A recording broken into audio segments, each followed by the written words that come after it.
Greetings metalheads and movie lovers all the same, and welcome back to my channel for a new movie analysis, this time in a different format, mainly for copyright reasons.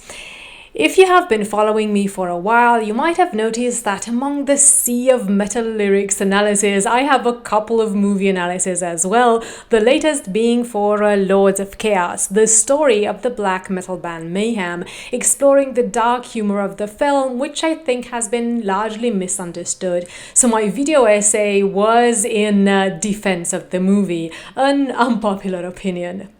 Well, today I'm back talking about another film which might be up the alley of many of you metalheads, especially those who are into Cradle of Filth, namely Robert Egges's Nosferatu. I'll talk about themes and characters and cultural context and hopefully bring something new to the discussion as someone living in Transylvania and very fond of everything Gothic. The word Nosferatu is listed in Transylvanian superstitions by Emily Gerard, a 19th century Scottish writer and collector of folklore, and by Bram Stoker, who was heavily influenced by her book, as an old Romanian word for vampire.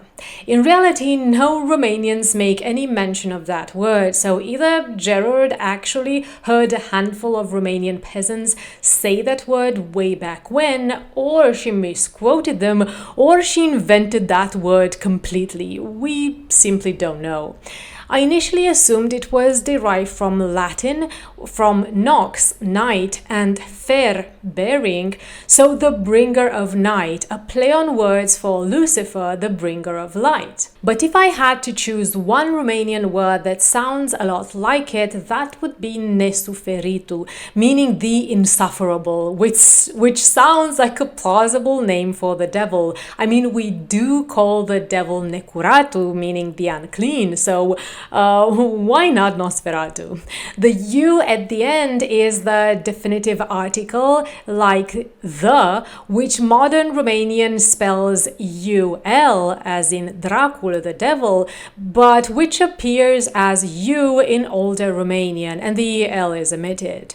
So both Dracula and Nosferatu are derived from Romanian words, but if Dracula is the character's name, Nosferatu is his nature, the name of the creature, of the monster that he is. So even this detail suggests that his depiction will be less human-like and more monstrous. The word vampire isn't very popular in Romanian folklore, even though we do have the word vampir, but the creature that we think about when we talk about vampires appears in Romanian folklore as strigoi. The original Nosferatu, a symphony of horror, is a silent German expressionist film made in 1922 and directed by Friedrich Murnau, heavily inspired from Bram Stoker's Dracula, an unauthorized screening, if you will, which changes names and plot points to avoid unsuccessfully a lawsuit. Early renditions of Dracula do not bother with his origins, identity, or personality.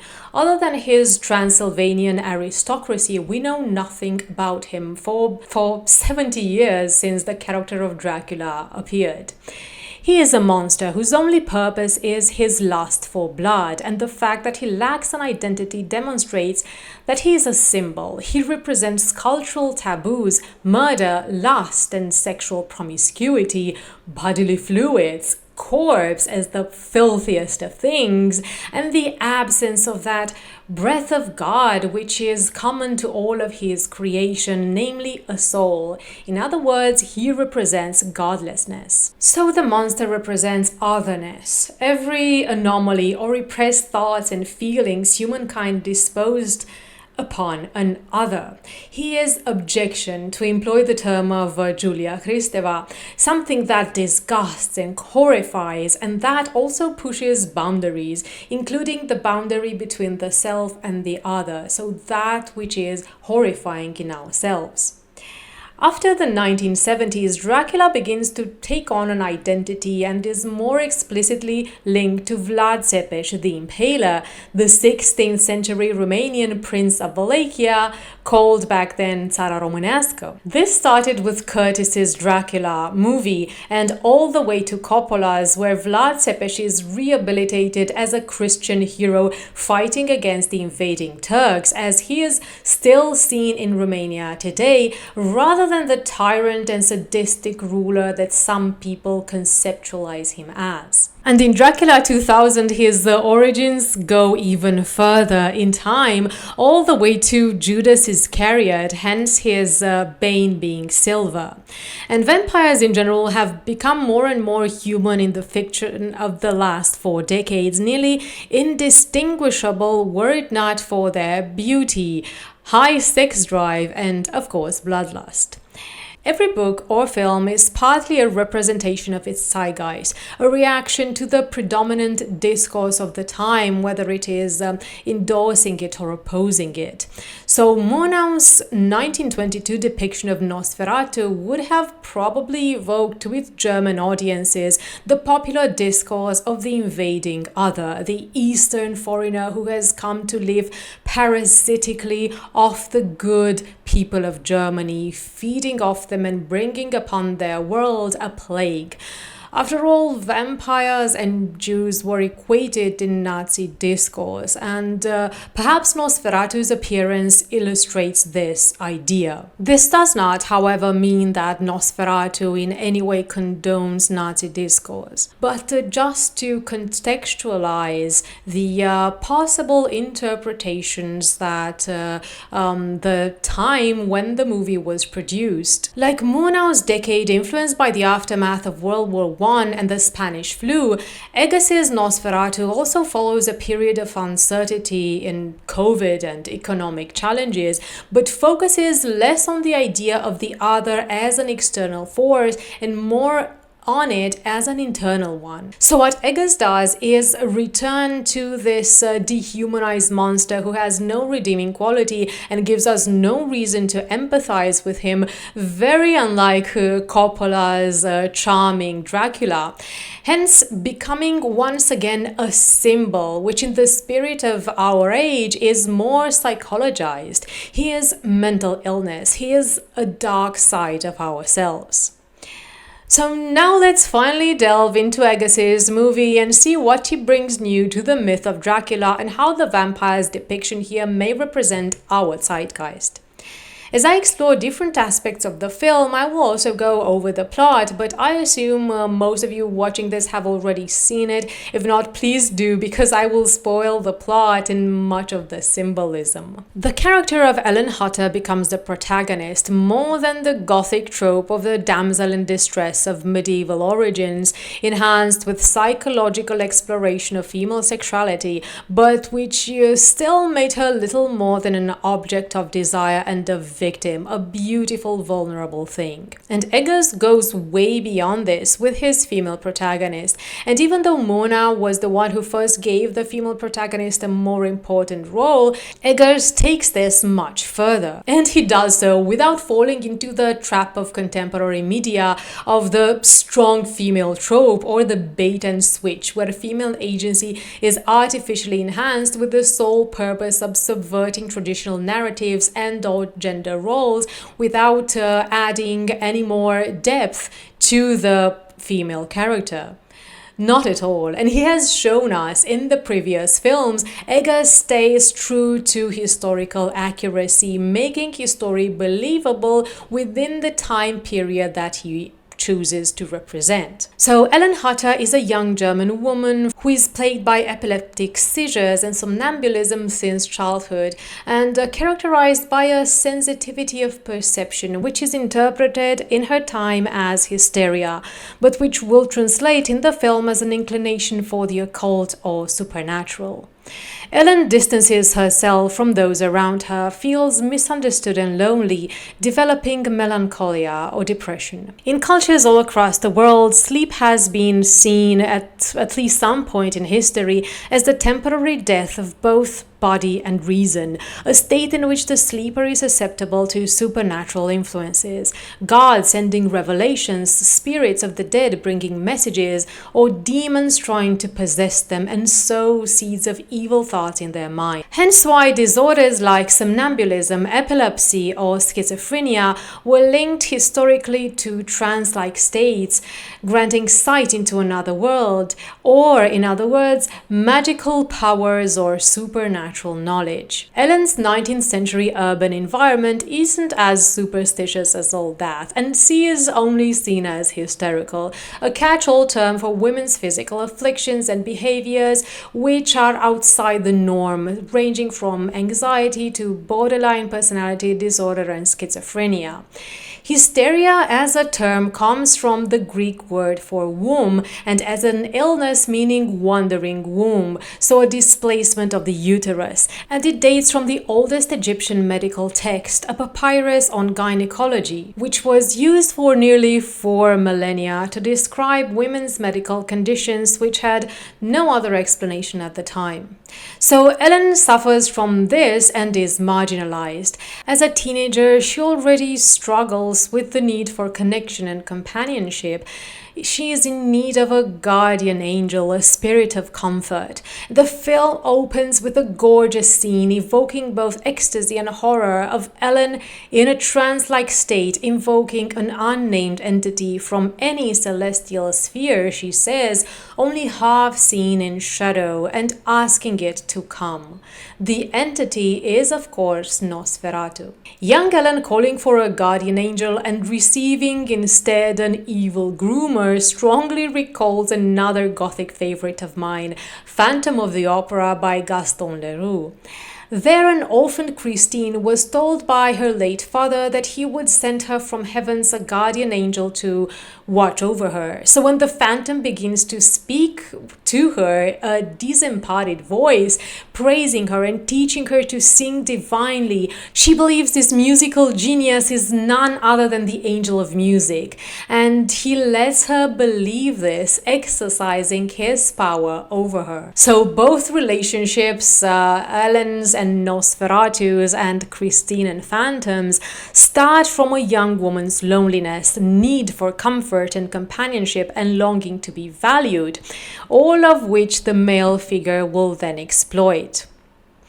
Though Nosferatu is supernatural and the Phantom isn't, the mechanism through which these villains manipulate their victims and that of the toxic, obsessive relationship that forms between them is very similar and very realistic, as it is in moments of vulnerability that people can fall under nefarious influences. If you're interested to hear my thoughts on Phantom of the Opera, please let me know in the comments section below, and I'll be happy to oblige, because this is one of my favorite things ever, not only for the Gothic setting and themes, but for the complexity of the relationships it describes. And if you have got this far into the video, please also take this moment to subscribe to my channel if you haven't already. And now back to Nosferatu. From the very beginning, Ellen is given unprecedented agency. It is she who invokes Nosferatu, awakes him, and he who is mystically pulled to her. Ellen is not simply a virtuous woman corrupted, or a wife in a conventional relationship discovering the thrill of forbidden desire with a seductive stranger who puts her on a pedestal. No, she is a loving wife in a happy marriage who has a dark side that no one has ever managed to understand and fully accept, and she feels alone in having to deal with it. Alone until Nosferatu comes along, and this is what Eggers so brilliantly brings to the story in how he makes the film stand out thematically and in terms of character psychology. So time passes and Ellen is newlywed to Thomas Hatter, a real estate agent who is sent away on an assignment all the way to the Principality of Transylvania, now under the rule of the Habsburg monarchy, where an eccentric count named Orlok needs help acquiring a mansion in Visburg, the town where they both live, which honestly makes more sense than him going to London as in Dracula, since Romania and England had very little, if any, connection at the time. Thomas Hatta is a young man driven by a sense of responsibility induced by social expectations of his time. He genuinely loves his wife and cares about her well-being. He is concerned when she tells him her premonitions, but forces himself to man up and do what society expects him to do, namely to not back down from a challenge, especially one that is supposed to bring him the money and stability needed to support a family. He feels for Ellen's affliction and accepts that they have to live with it, but simply cannot understand it. He's a sheltered young man, naive and a bit shallow, or at least emotionally immature, and hopes that doing the right thing will bring him to the right outcome. So the fact that in the end he's not the hero of this story, he doesn't get to fight the monster and save the day, is only appropriate. Because from the moment he steps on Transylvanian soil, he is completely overwhelmed. He understands nothing of the language, the peasants act strangely, and the gypsies, the Roma people as they were called back then, even stranger with their superstitions and pagan-looking rituals, and Thomas is a fish out of water. As there are no female vampires in Orlok's castle, as in Dracula's, the only one visiting at night and assaulting Thomas is the Count himself, which deepens the disturbing quality of the scenes. You see, we're used to seeing something erotic in vampiric feeding because it is intimate, it's lustful, and hence is it often romanticized, and has especially been so in the human damsel / male monster scenario. But the act is in this movie so animalistic and demonic that it is disturbing to watch for both male and female audiences. Being Romanian myself and a fan of extreme metal on top of it, I do enjoy the attention we have received over time through the association to vampires and Dracula, but up until now, almost every hint at Romanian culture in this context has been purely fantasy. Also, the Romanian outfits for women and men, both in the 15th and the 19th century, and the names and the languages. Think Anna in the Van Helsing movie, the vampiresses, Dracula speaking Romanian.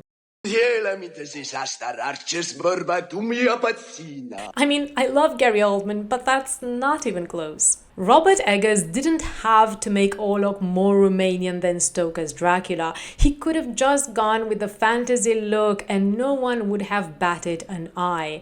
But he's a history nerd and so he did. Previous renditions of Nosferatu show him rodent-like, bat-eared and rat-toothed, hairless, with clawed hands stretched out like a rodent ready to grab its prey, which is iconic and perfect for the king of rats and bringer of plague, and it makes him repulsive.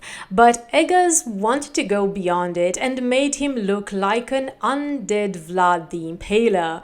I mean, mustache, buttoned coat and all. To any Romanian, his look rings so much truer to what we see in our history books or on my wine than any other Dracula or vampire representations. I'm not sure if the language he speaks is supposed to be Old Romanian or some kind of demonic based on Latin, but it sounds amazing in Bill Skarsgård's voice, and it's so much more fitting than badly pronounced modern Romanian. Orlok's name is not Romanian, but it does have a Hungarian ring to it. After all, Transylvania in Vlad the Impaler's time was a part of the Kingdom of Hungary, so if Nosferatu was supposed to be a 15th century Transylvanian nobleman unable to die until 1836, then he looks and sounds the part. His name is similar to the Hungarian word ördög, a shape-shifting demon in Hungarian mythology equated with the devil due to his appearance and function in the pagan versus Christian worldview. However, in English, Orlok sounds remarkably similar to the word warlock, and the only thing we learn about Orlok's past is that he was a sorcerer in life, a Solomonar. Solomonar is a magic practitioner in Romanian mythology, one who has the power to control the elements and diseases.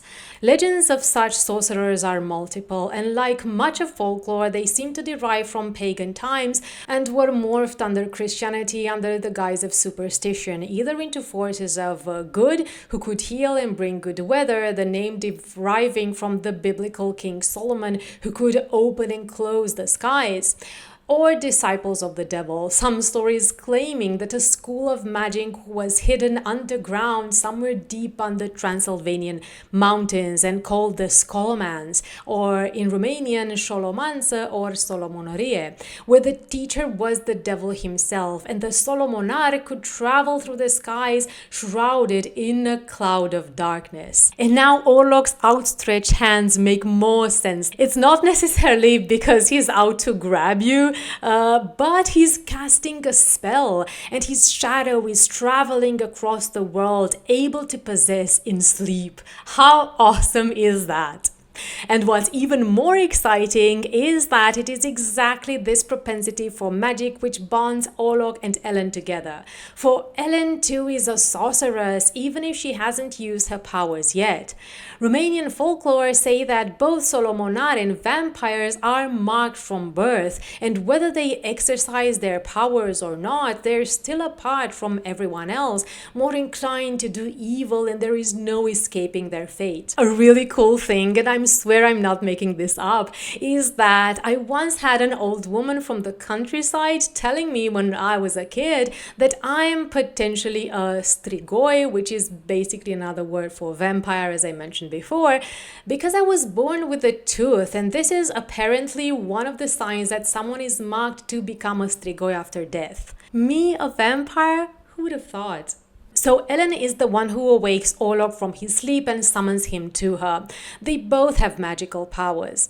They're both lonely, misunderstood, marginalized. A priestess of Isis is what Professor von Franz describes her, so a pagan symbol of agency, called God's wife or high priestess of Amun. In Egyptian mythology, Isis is the sister wife of the god Osiris, and after he was murdered by Seth, she recites magical spells to bring him back to life.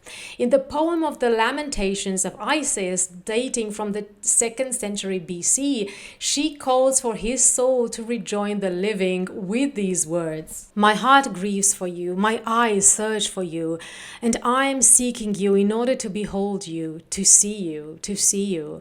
Come to her whom you love, come to her whom you love." Come to me. This sounds an awful lot like the way Ellen summons Nosferatu in the beginning of the film, doesn't it? So both Ellen and Nosferatu have magical powers. They are both misunderstood, marginalized, and looked at with apprehension. They're both made to hide their true selves. They're both in touch with their dark desires, both beyond reason, knowledge, and definition. And Nosferatu plays on their similarities to draw her to him. You are not for the living. You are not from humankind, he tells her.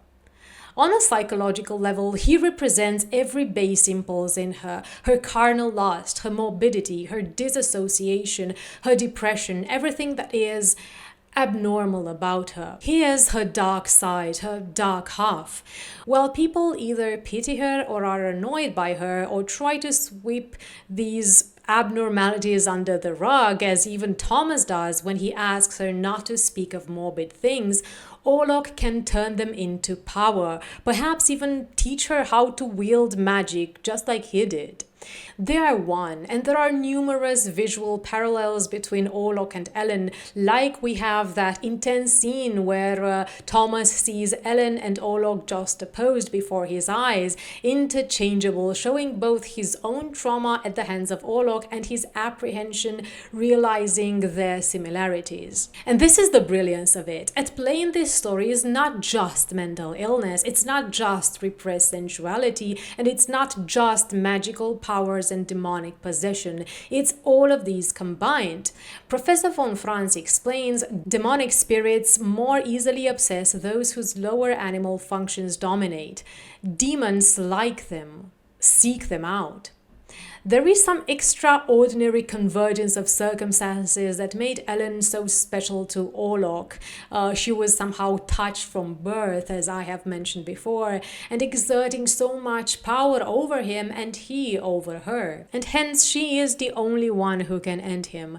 She is the hero of this story, not Thomas, not Professor von Franz. The ending is quite out of the ordinary because while she is both the hero and the sacrificial victim, Ellen doesn't feel at all Christ-like in her sacrifice and not very heroic either. She is also giving in to the desire she has struggled to repress, to that thing that both incited and repulsed her, to her affliction, letting herself embrace her dark nature. This is not a sexy or romantic film. No Coppola's Dracula, no Weber's Phantom of the Opera, or Anne Rice's Interview with the Vampire. And yet it is very much about desire. The dark, mysterious, royal Dracula of Gary Oldman, refined and passionate and willing to do anything for true love, is here very much absent. While there we understood the prince's suffering and tragedy, Nosferatu is simply evil and he has no redeeming qualities. A very bold choice in modern fiction when this is simply not done anymore. Nosferatu represents animalistic lust, not the beautiful demon meant to seduce. He's ghoulish, cadaverous, and emaciated. And there is no love. His thirst for her is like thirst for blood. One of my favorite aspects of Egger's rendition of Nosferatu is his attention to detail and historical accuracy, as I am a great lover of historical fiction myself, and I love what Eggers did with his film The Northman, and I was really excited to see what he can bring to Nosferatu's table, and I wasn't disappointed. I love that the dialogues in Romanian are so extensive. They recreate the atmosphere of 19th century Romania so wonderfully, and they are meant to be confusing and unsettling both for Thomas and the viewer. If they were in English, this would not have been achieved. And for me, who of course I wasn't unsettled by them, they were such a great surprise, as were the costumes. Even the Romani characters, the gypsies as they used to be called, a category so unfairly treated both in fiction and historically, are given a wonderfully realistic representation in looking and acting distinctly compared to the Romanian characters and speaking a Romani dialect. Yes, they are shown dancing and palm reading, which is stereotypical, but we aren't seeing here a glimpse of their daily life, but their way of entertainment for a foreigner, and they're trying to obtain money from, which is also realistic given how poor Romanian peasantry was at the time and that Roma people were still slaves in 1836, a thing that sadly a lot of people are not aware of. And another thing that I adored about the movie is the visuals, where every scene looks like a painting, and I very much appreciate all the artistic effort that went into making this.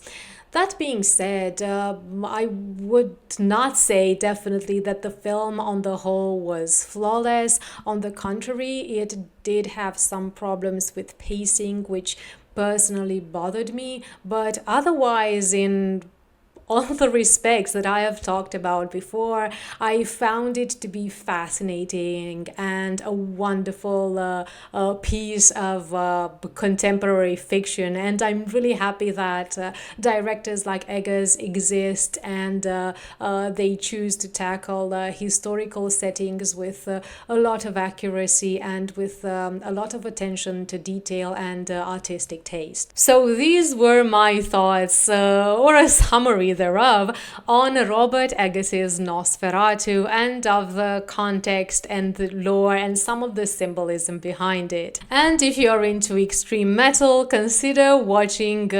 analysis of lyrics, because I very much focus on words and not so much on the sound because I'm not an expert in music, of a lot of extreme metal bands, namely Cradle of Filth, but also other bands which I invite you to discover on my channel if you haven't seen them already.